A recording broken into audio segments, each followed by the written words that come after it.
I wonder if you can see my nipples through this. Let me see. No, not really. Yeah, like it. There's small holes, right? But I'm here for a little nip. Little nip. I don't have a bra on today, so I might give you nip. Oh, it's not junior high. Or I it's have not sixth boobs. grade. It's not sixth grade. When I notice I lose focus, I just realign. I'm on my grind. Hey guys, welcome back to another episode of Everything's Perfect, where today everything's perfect except the generation gap. It's aggressive. I never knew so much could change in what seems like a reasonably short period of time. Right. And it seems like it's speeding up more and more. Absolutely. So we're definitely we're focusing mostly today on the generational gap between millennials. We're millennials, 1980. We're old millennials too. I am the very beginning of a millennial. Yeah. Millennial who made it at the very end of whenever that, I guess it would have been like 95, is different than a born in the 80s millennial. Yeah, I was AD. Yeah. I am the first millennial. We've seen some things. We're on the block. Nah. Literally. I don't even know if kids ride their bikes around They blocks don't even, anymore. I was going to say, do they even know what a block is? I mean, Yeah. geez. But we're millennials. Gen Z came after us. Yep. And the gap is like the Grand Canyon. Yeah, it really is. From expressions to just the way living life, how technology has changed. We were talking earlier, I remember when the internet came out. I'm pretty sure I really do remember people being like, did you know you can get the internet now and you can ask the internet anything? I was at my friend's house and I was like, really? Ask it a question. And he was like, okay. And he asked it when Coca-Cola started and it answered. And I was like, wow. Yeah, it was so amazing to me that you could just look something up that way. I mean, let's go back for a second. Y'all, I had a word processor. You young folks don't know what that is, but it's like a step above a typewriter. So we had, first of all, I did type on typewriters. I actually learned to type on a typewriter. We had a typewriter. I typed many book reports on a typewriter. I remember when we got the word processor, which is essentially like a digital typewriter. Oh. But you could type, and you would see it on this tiny little screen, and then you would hit print at the end. So you didn't have to backspace whiteout. Right? These kids probably don't even know what whiteout is. You're probably right. Except for when they're trying to forge documents, because kids do those kinds of things these days. They do too. it digitally. That's true. That's so true. They don't know what whiteout is. Does whiteout exist? Did companies have gone out of business because of things and technology? Oh yeah. But so I had the word processor, and then I remember when we got the first computer, and it was this wasn't internet. This was long before internet. I got my first email account in college. Wow. I remember emailing the guy that I was seeing, and you know how you text now and it's split second? I remember sitting in the computer lab because you didn't have a computer in your room and emailing him and waiting for the email to come back. This was our form of texting. Mm-hmm. It was really cool. It makes me think of the movie You've Got Mail. Yeah. And there was something so exciting about when you'd open your internet box and it'd be like, You've got mail. And it was like, yes! Who likes me? Yeah. And and it is something that's even I look at my nieces now and just how they're and if I was a parent, I got to say, people are I try to keep my kids down on their screen time. This is a shout out to all you parents. If I had kids, they would literally learn life through screen time. I'd be watch this. I know it's not good. No, they do. Technically, but there arguably, I think there are probably some benefits to the things that kids are seeing, but still kids are holding these iPads. I would have felt like I was in the Jetsons if I was holding something like that. When we took road trips, you're going to die. Because we took road trips with my mom every year. Mm-hmm. She got this mini TV from RadioShack. Also, shout out to another business that doesn't exist. Yes. And we had a plug that plugged into the lighters, in the car, which also doesn't really exist anymore. Mm-hmm. Because, first of all, road trips, you just had to talk to your siblings. Maybe you got to color. That was it.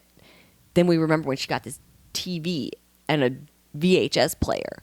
And this thing was like Jimmy rigged strapped into the back seat so we could watch it. We literally had the same thing. Yeah. And our conversion van for our road trips. And also, I thought we were rich. And it was this big, like, ridiculous. We had TVs you had to hit on the side to make the picture clear up. You remember blowing in a video game? I still blow on things like it's going to magically fix it. I'm like, It always fixed it, by the way. It did.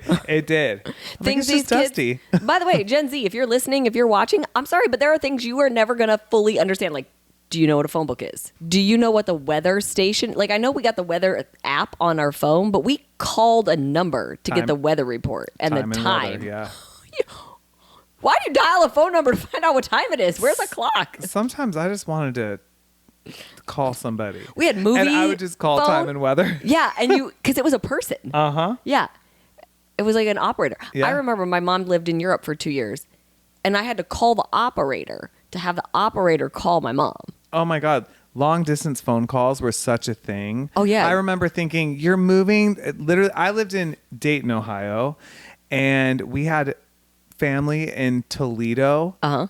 And we'd go to my grandmother's who lived across the street from us if we wanted to call them, because my grandpa retired from the phone company and they got free long distance because you had to pay. Yeah. Literally same state. Yeah. But it was long distance calling to call people.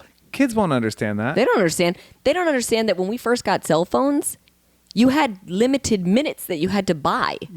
And if you went over, that shit was expensive. Yes. Like, you could not go over your minutes. And if you got lucky and you had minutes that rolled over, I was talking. That's right. I had my first phone I got when I was 15.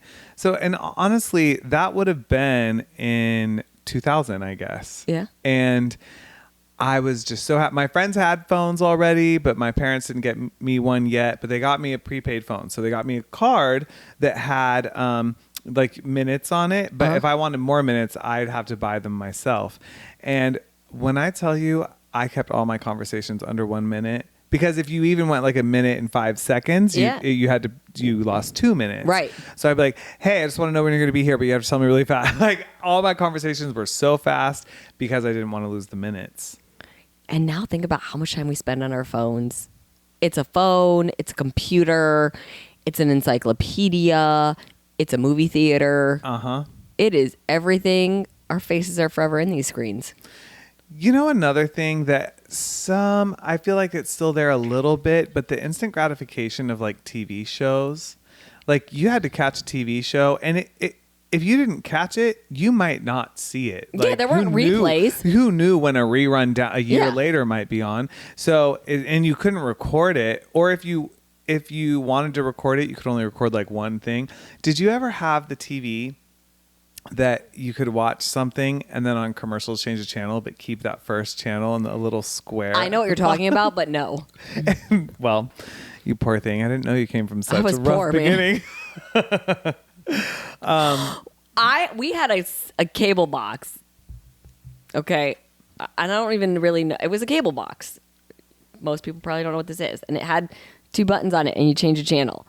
And we somehow learned a trick. I don't know where we learned this from, that if you took 2 quarters and you pushed both those buttons down at the same time, you would get the movie channels for free. We were cheating the system. Oh my gosh. It was so good. That is amazing. I remember going through like times, because neither of us came from like really wealthy families. No. Yeah. Where, though, I don't know if my parents like got a good tax return and we'd have a couple months of Disney. And then Disney would go away. They'd be like, oh, the free trial or whatever is gone. I'd be like, dang, I was really getting into my shows. Right. But now things are just so like, I don't even know what to watch because I can watch anything. Sometimes I miss just having like 4 options and choosing the best out of 4. Yeah. Instead of having to pick this world of things to see. Just never any possibilities. Like, I don't think Gen Z understands that at a certain time there was nothing else on. Mm-hmm. The screen went black. It was fuzzy lines. Yeah. They could turn the TV on day or night, anytime, phone, blah, blah, blah. There's always something. We had our shows. TGIF. I mean, come on. God. Thank God it's Friday. Full House. Yes, Full House. Urkel. Yep. I loved when they had Step by Step Step by on Step. there. Growing Pains. Yes. Cheers. So good. I watched them all, but you had to know when they were. We're talking about the generational gap, and these kids don't even recognize terms that are from our childhood, young adulthood. Yeah. Okay, so Dom, here we go. Do you know what a floppy disk is?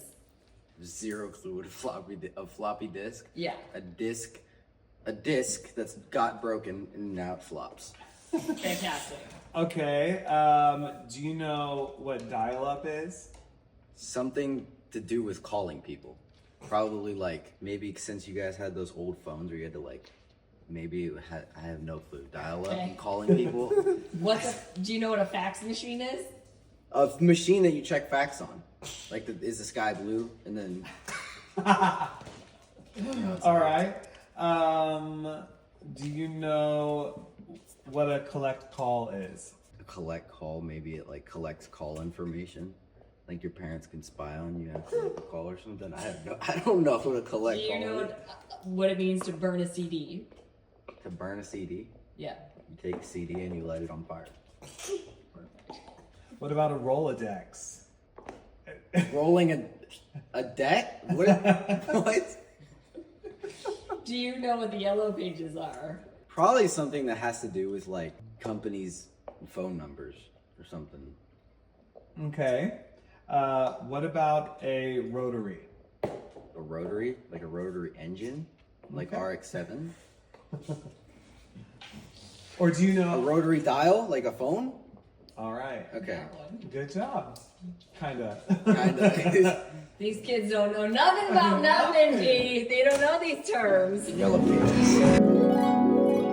So, okay, what is one of the fashion things when you were in high school? Is there something that you love that hasn't come back that you wonder if it will? Because a lot of trends I have are like back now Yeah. of when we were from the 90s. I'm trying to think if there's something I've seen. It feels like everything that was 80s and 90s. I feel Has like we've come back. seen it all.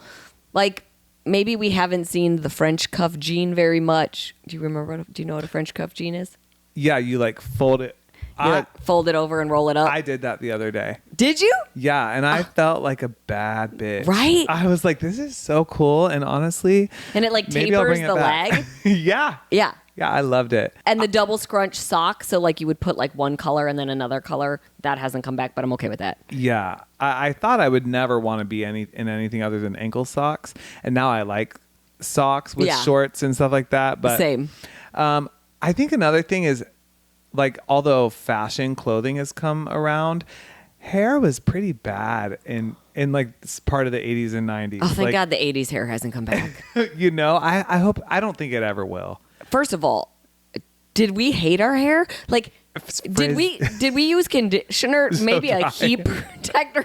If you look at it from the 80s, it just looks like it is bleached and fried and permed Yeah. to the max. Like, did we know when to take the curling iron off? Yeah. Because I don't think we did. That mullet is coming back, and you said something about it, and I was like, Oh yeah, I want it. Dom kind of had one going the other day because like his hair was getting so long. Mm-hmm. And I just looked at him and I was like, if you don't go get that damn mullet cut, I just, I'm going to disown you as my child. I see, and you know what's funny? I feel like I see it a lot in Santa Monica for some reason, and I'm like, maybe this is like really where it's like means it's something that's going to be in for a while because a lot of guys are wearing it. But the thing is, I have straight hair, and a lot of them have wavy hair, and so I'm like, I'm just gonna have this straight ass mullet going down my back. Well, okay, my uncle and several people I remember had rat tails. Oh, the worst. That is funny. It's like wonder because just a little.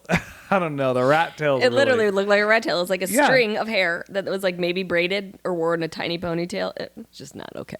Yeah. Okay, so that's a generational thing. So I think fashion, here's what's funny to me. When Gen Z is wearing it, like they invented it. And I'm all like,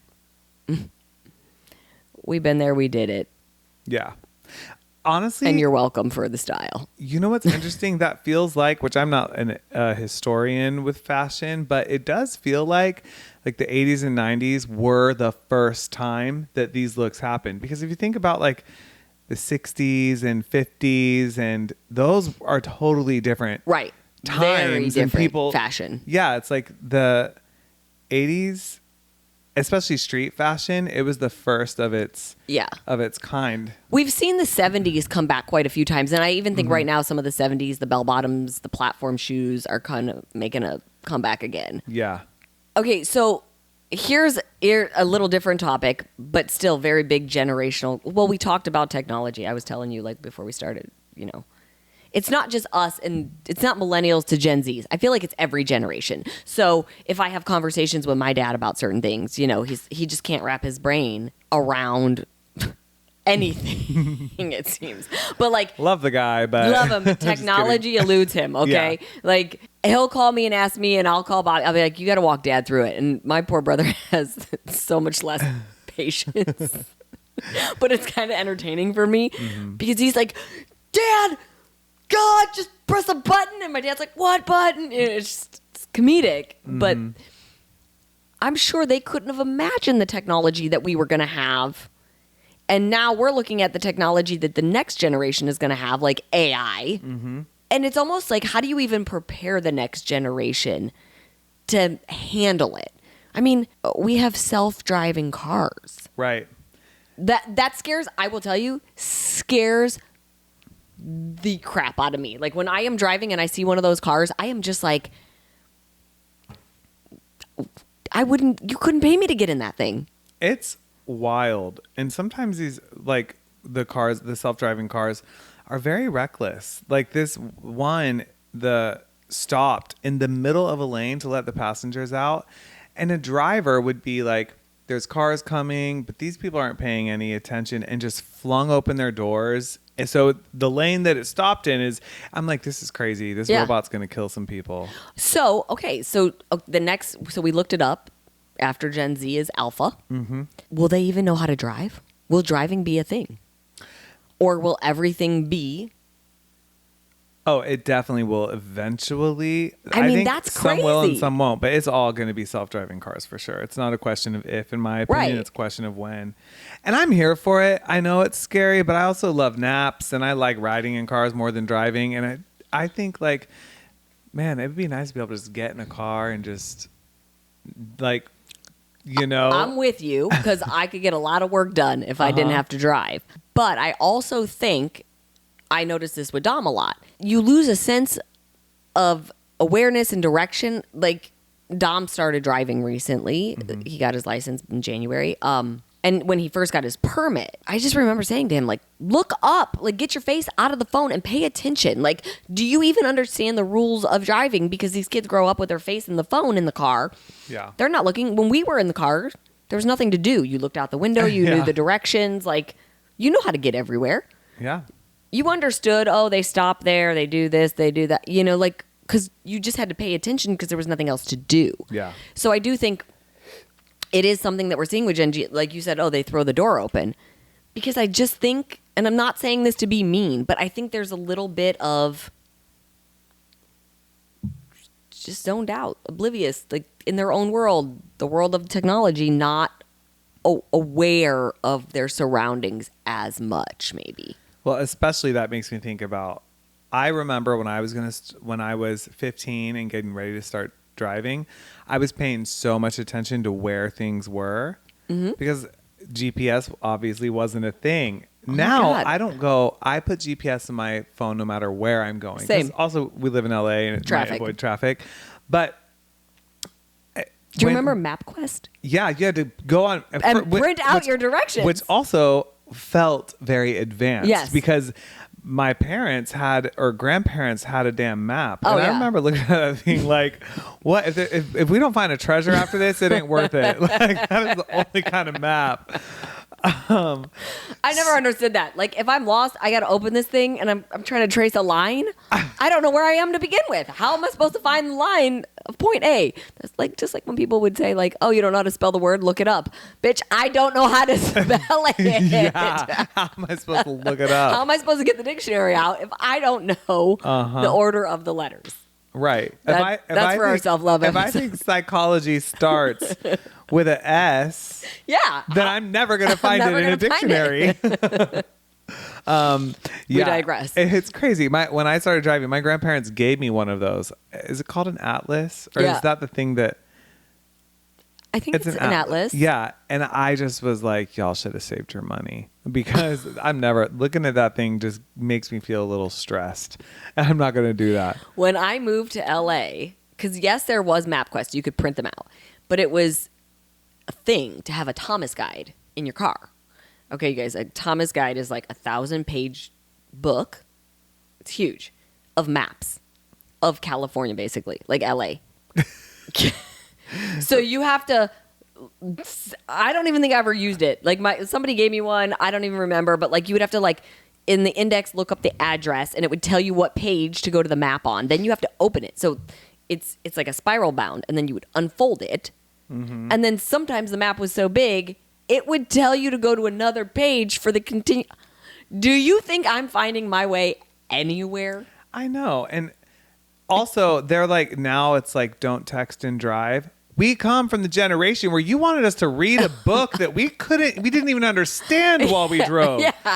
Like, I didn't know when the exit was coming or what sign I was supposed to look for. And I'm looking at this thing that, by the way, is the same size as my windshield. You could use it to keep the sun out. Steering with my knee in a car that barely has power steering. My groin hurts from it. Like, what the hell? No wonder we were in such good shape. Yeah, exactly. Driving was a work. Kids these days will power not. steering. My grandma accidentally bought a car that didn't have power steering. I remember a poor old lady. She would struggle to turn Yeah, that wheel. it's really about momentum. You want to be able to get some movement before you start I'm turning. dead. Yeah. My first car was a 77 Nova. I don't know what that is. It looks like an old muscle car, but Okay. But I started driving in 2001, 2002. Okay. And my car was from the 70s. Like, it was crazy. But I did feel very safe in it until one day I was driving to work because I was working at 16 so I could pay for gas for my car. It was the vicious cycle of life started. And my brakes stopped working. Oh, perfect. And literally everything's perfect. Except Literally, I have no like, brakes. like I push the brake and then it just goes to the floor and my car is rolling. And so I didn't know what to do. So the gear shift thing, which was at the Yes. steering wheel, like instead of by my side, I just threw it into park. My whole car just my God. boom. And I was like, I Lose don't the know what to do. transmission? It was, I don't remember what it was. You should have asked my dad. He's had this happen on multiple cars. He's driven them into trees on purpose because the brakes have gone out. Yeah. He's thrown them into park. He might have bailed out at one point. My dad's crazy. Let's make that another podcast episode. Well, I do. Like when I get in a car, that's the other thing. Like every car I ride in, I sit in the passenger seat and I look to see, does this car have an accessible emergency brake in case I need to pull it because my friend starts having a seizure or something? I just always think about these scenarios, and a lot of cars don't. They don't have emergency brakes anymore. Yeah. It's like, all right, well, nice knowing you. Good luck. But at least they have airbags, I guess. That's true. So, yeah, a lot has Okay. changed. But what I was going to say was another thing that has changed, I feel like, is I'll use the word work ethic for right now. We've just grown up with a very different. Okay, I mean, I was babysitting when I was 9. Mm-hmm. I was 14 when I had my first real job. And Yeah. I was paying for things. I was paying for my dance lessons because that's what needed to happen. And I know people say like, oh, millennials and they, hustle culture is dead. And I'm like, hustle culture needs to come back a little bit. Like, I feel like the pendulum has swung pretty hard in this opposite direction. And I know like people make fun of Gen Z and be like, oh my gosh, they have no work ethic. And I don't like making such a broad statement. But in general, I think there's a little bit of pros and cons. I think you see things like Gen Z is a little better about putting up boundaries and maybe finding a little bit more balance. Although sometimes it swings pretty hard and you're just like, okay, go to work. I'm sorry you have period cramps. Yeah. You're going to be all right. I'm going to get crucified for that, by the way. The Go good ahead. thing, well, I was gonna say, I can't speak on period cramps because I'm a man. I've had the worst of the worst that have been debilitating and still had to go to work, so I Yeah. can say it. Yeah.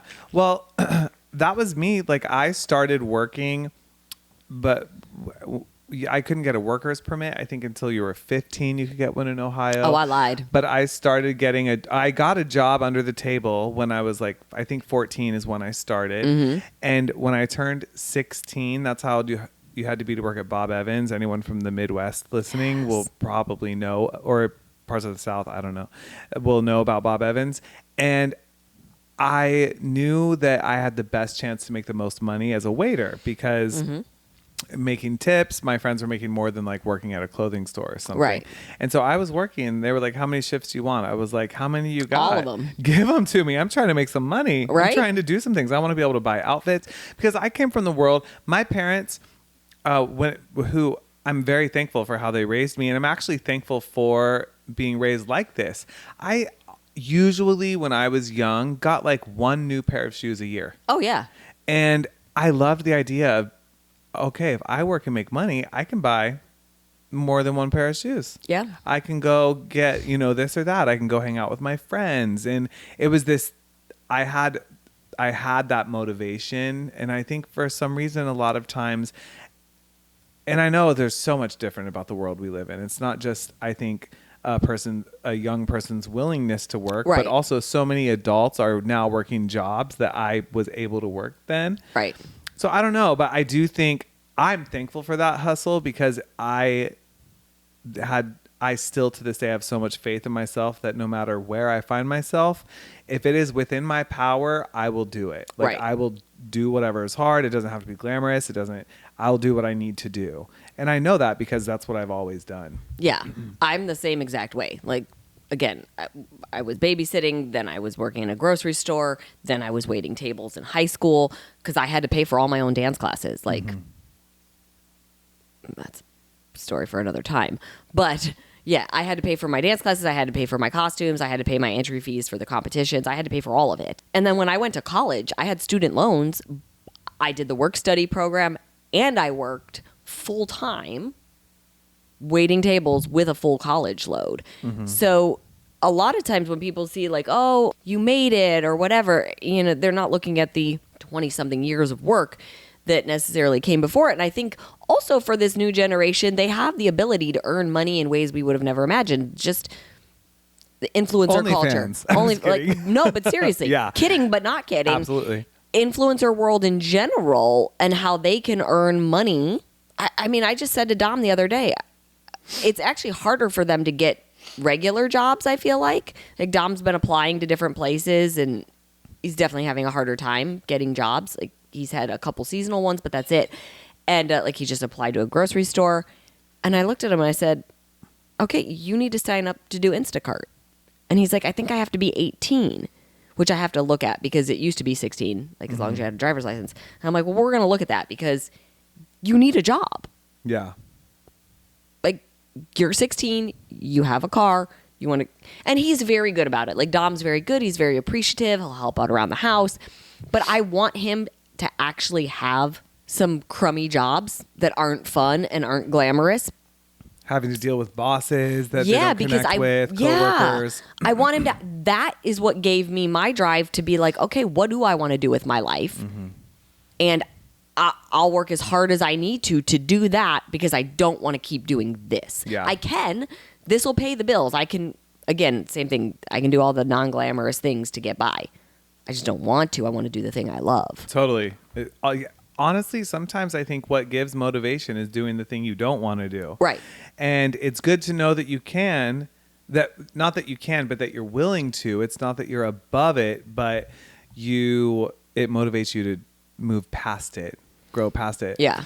One thing I really do admire, I wouldn't say I'm jealous of, but I think is a good change is the awareness of like mental health or those kinds of things. Like people much younger are making space for understanding that, and it is made fun of in a lot of ways, but I think it's better than it not being there. Before, if you were emotional about something, the focus was not to be emotional, not why are you feeling what you're feeling. And I think that it's a really good shift in society to focus on that. But also, and this might be controversial, there's this fine line between people who are like making space for their emotions, and also it seems like, well, you also are really comfortable in that, like it doesn't feel like you're moving, and Right. you know, in some ways it's like it doesn't serve you if you just stay there. Feel the emotion, but don't become the emotion. Yeah. But I do think I agree with you. I think it's great that it's way more talked about in all the ways. Again, Dom deals with some OCD stuff, but I am so thankful that he is so comfortable talking to both me and his dad.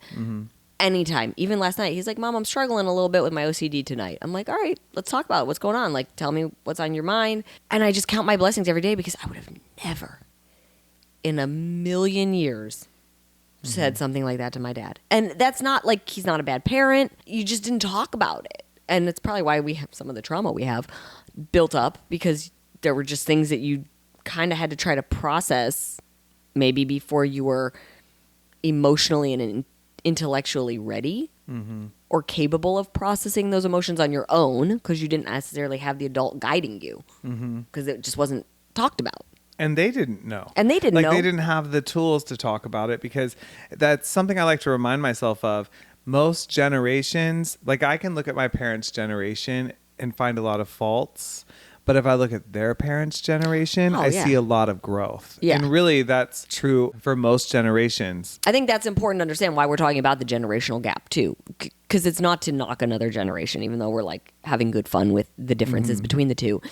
It is to say, if you can look at it and go, oh, wow, look how different things are. Okay, well, I understand why this person is struggling to understand that person.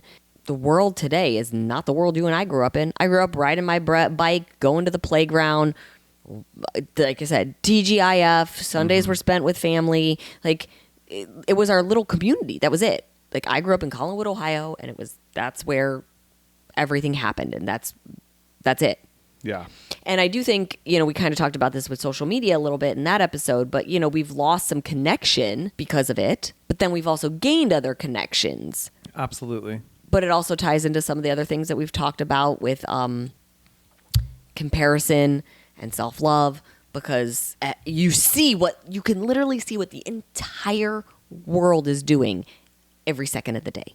Yeah. So instead of just like maybe comparing yourself to a few people in your class or in your neighborhood, compare yourself to the world every day. So the things that the Gen Z has to deal with, and this is why I think it's so good that all of the mental health issues are talked about way more, is because they have to process things that we could have never imagined having to process at their age. Totally. One wrong post and you might not get hired 20 years from now. One wrong sentence and you're canceled 20 years later. Like, even though you've grown, Yeah. you're still judged for the person you were X amount of years ago because of the world that we live in now. To your point, because we have a view inside what feels like everyone's life, it also feels like everyone is watching yours. So there's pressure, even when they're not, even for a normal person who might be very limited or just have like a small group of friends or followers on social media. Like I didn't have to worry what total complete strangers thought about me when I was 16.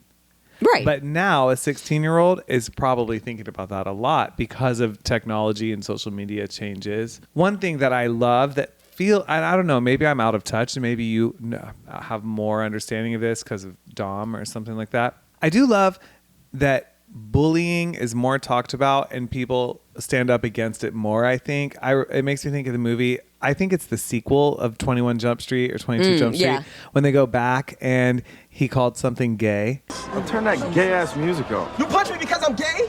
What? No, Oh, come on. Yeah. Because when he was in high school, it's like, man, that's gay. And everyone laughs and like, yeah.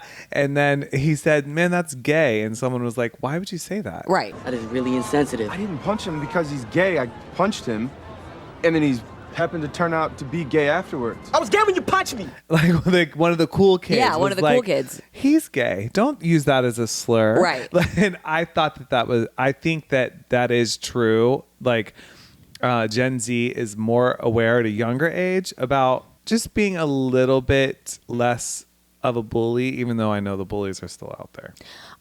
I think in general, Gen Z is, I actually said this. I think in a lot of ways, Gen Z is better about it, right? And they're more aware, especially like you said, of slang. The millennials actually, I feel like, are some of the worst bullies. Like the people our age. Mm-hmm. They're definitely out there. Obviously, you see it on social media. And it, again, is this sort of goes back to the technology and you're hiding behind a keyboard and the ability to say something to somebody you do not know. Mm-hmm. But to have total judgment on them based off of whatever you think you see or you think you know or whatever's on a Reddit. I mean, there's a million ways. So I do give them props for being more aware, but I also think bullying is almost at like an all-time high on social media. Mm-hmm. Like I actually feel like maybe 5 or 6 years ago, probably before lockdown, there was a much bigger movement to end bullying on social media. And then I think lockdown really took some mental health issues on people. And people just turned into like a free-for-all in the streets of like, I'm going to say whatever I want to whoever I want. I don't care how bad it makes you feel. And if taking a dig at you makes me feel better, then it's okay. Mm-hmm. And we could use some work. I agree. I do feel though, and I protect myself from those spaces to a certain degree. Sometimes I get lost in the negative comments. But for the most part, I do wonder if those are people from our generation, like leftover haters more than like, I don't know. I'm out of touch. I don't have a kid. But you mean the ones making the negative comments? Yeah. Like are they people bullying. Our age or are they people younger than us? I think they're people our age. Yeah. Yeah, I think it's the millennials. I think it's more the people our age than it is the... But again, maybe it's because Gen Z is not following us and so they're not commenting. And maybe they're just doing it to each other. So... Yeah, I mean, I know that every generation has assholes, unfortunately. Yeah, exactly. But I do think all in all, they are better about that than ours. Yeah, we had slang that Dom will sometimes see, like he'll like Google old stuff, like 80s commercials and stuff, and he's like, "You guys said this?"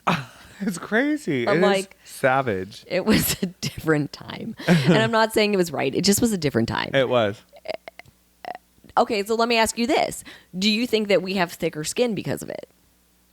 Like, do you think that we could just handle things a little bit more? I want to say yes. I would like to think that the emotional intelligence that Gen Z is seeking earlier, I think, than we did, and a lot of that's because of the accessibility, helps them to mature to be able to have thicker skin. But I do think that people who are like, that hurts me, or they're just offended by everything. Yeah, sometimes. or I'm triggered. It's like, that's okay, but also get it together. Yeah, if you're triggered though, sometimes this will be controversial. Yeah, like, I know. I'm gonna say it though. It's on you to protect your peace.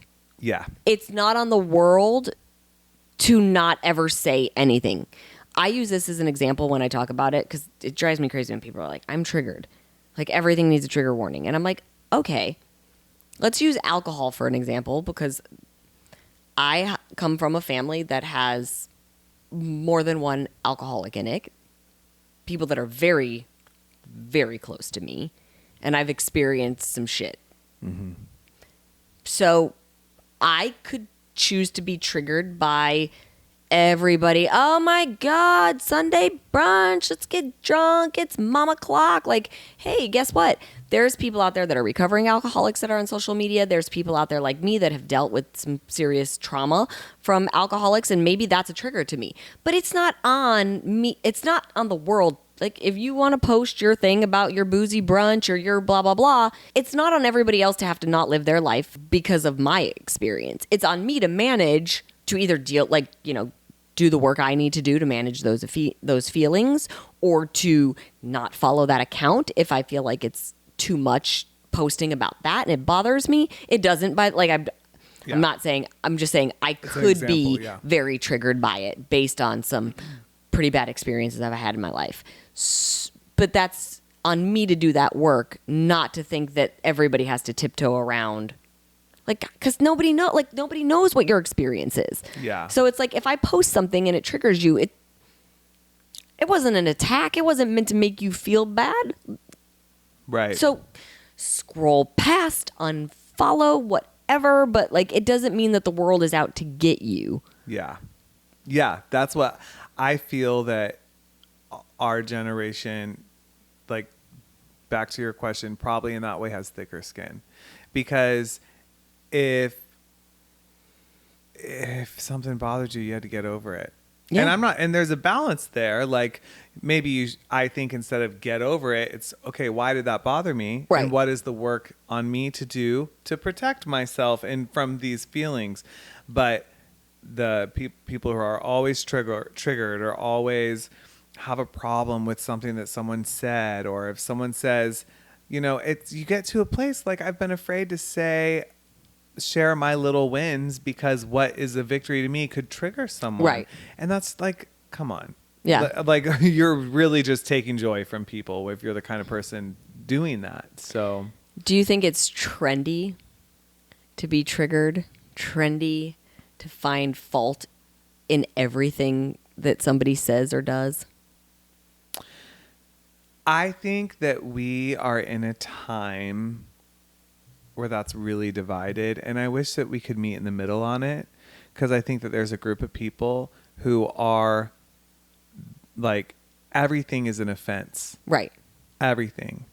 And then there's another group of people who are like, get over it, you crybabies. Yeah. It's not the words I was going to use, but you get it. Get over it. And, that has no compassion. And I think that we should meet in the middle with compassion for how someone feels and understanding that not everyone shares your feelings or is their job to make you feel better. Right. So like meeting in the middle, and because I do think that for one group of people, it's very trendy to be very wounded. Right. And for another group of people, it's very trendy to be an asshole about it. Like, Yeah. and act like everyone's doesn't matter. Right. And so I think that there's a real lack of people in the middle. I Yeah. try to be in the middle. Like, Same. But it's hard. But yeah.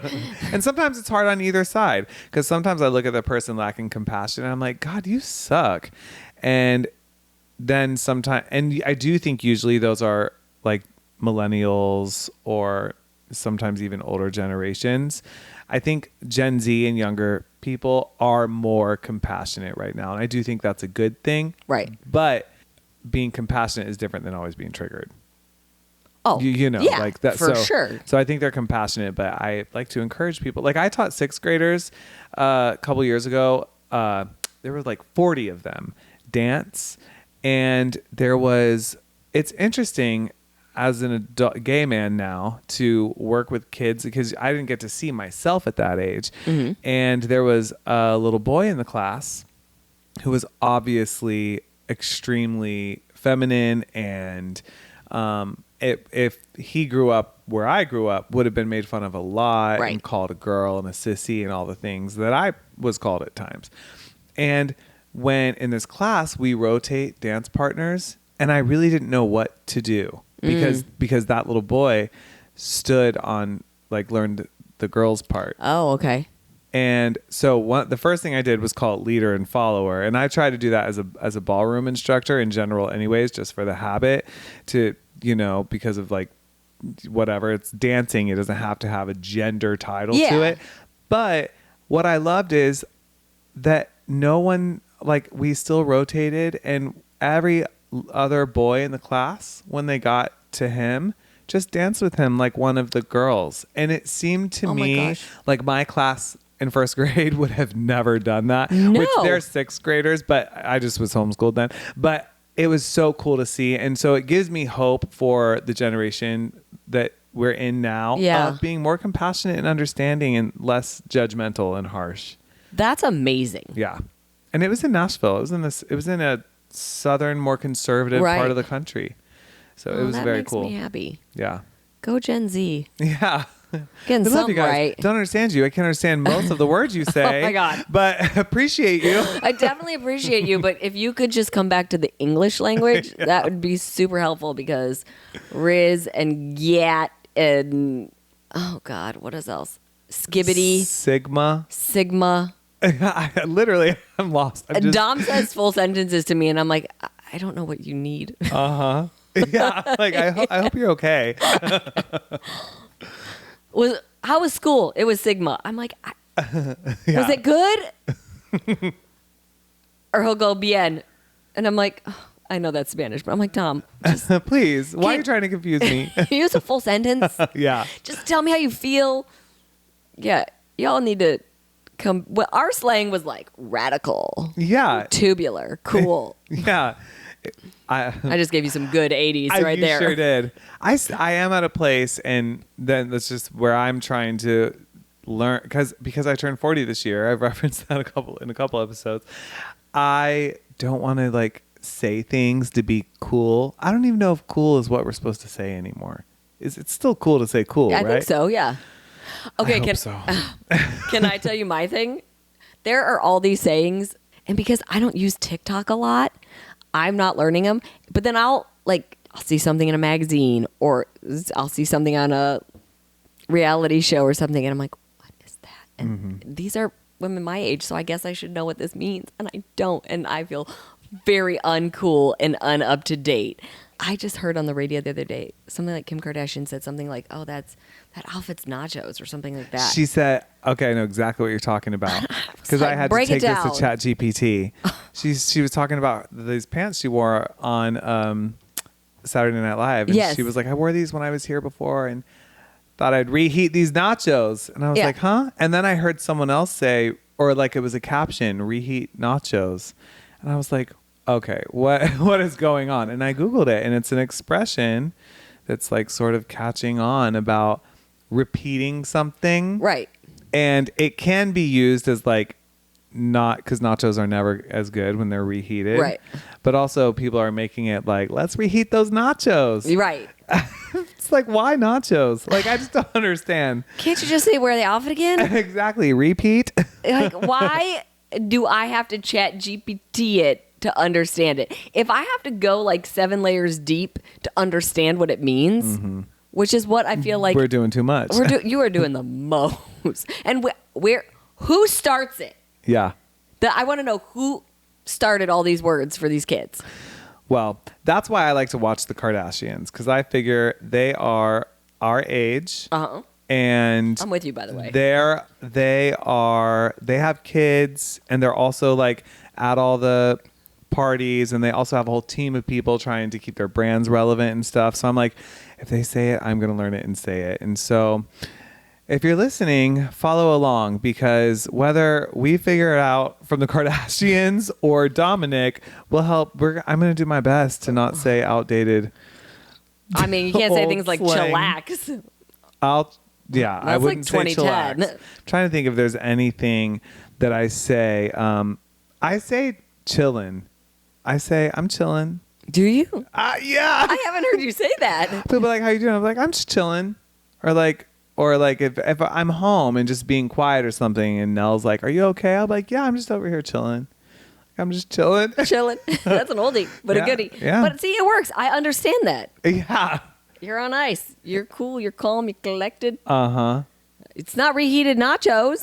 I'm just By the gonna way, you talk about reheated nachos. I'm hungry. on nachos. Yeah. Like, I'm like, yum. When? yeah, say what you mean and mean what you say. If you're reheating nachos, It's my third favorite food. That's why I never reheat them. I eat them all the first time.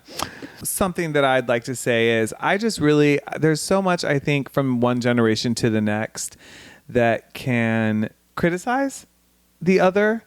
And I really think actually in this conversation, I've thought about this more than ever. There's a lot that like we can learn from each other, whether we're talking millennials and Gen Z, or millennials and Gen X, or baby boomers. I think we're before Gen X. Yeah. Or maybe, Yeah. maybe I missed one in there somewhere. I think it's baby boomers. But the truth is, it's a lot of times you hear people talk about the problems in generations before them or generations after them. And really thinking of it and having this talk together, there's also a lot that we can gain and learn, both from the ones before and after. Absolutely. And I think it just goes back to the compassion thing. And like, instead of having judgment all the time of like, learn from your elders, but also learn from the next generation. Because let me tell you, these kids got certain things figured out that it's just innate in them, especially when it comes to technology and things like that. Like, they just get it. They look at it and they're like, oh, 2-year-olds figuring out the iPad. I'm over here like, I can't turn it on. Yeah, absolutely. Trying to get a camera to work. Yeah, who knows if this will ever be seen. Right. Dom, help. Yeah. Is it recording? But no, I do agree that there is a lot to be learned in general from each other. It really doesn't matter the age. All right, you guys, thank you for tuning in to this episode of Everything's Perfect Except the Generational Gap. Let's remember to have a little bit more compassion for each other, for the generation before, the generation after, and keep learning and growing and not judging. As always, we'd love to hear your thoughts on this subject. If you'd like to leave them in the comments, make sure you're liking and subscribing. You can check this out on the YouTube channel if you're listening. And we'd love to hear from you more. Come back every week for new episodes of Everything's Perfect. See you next time.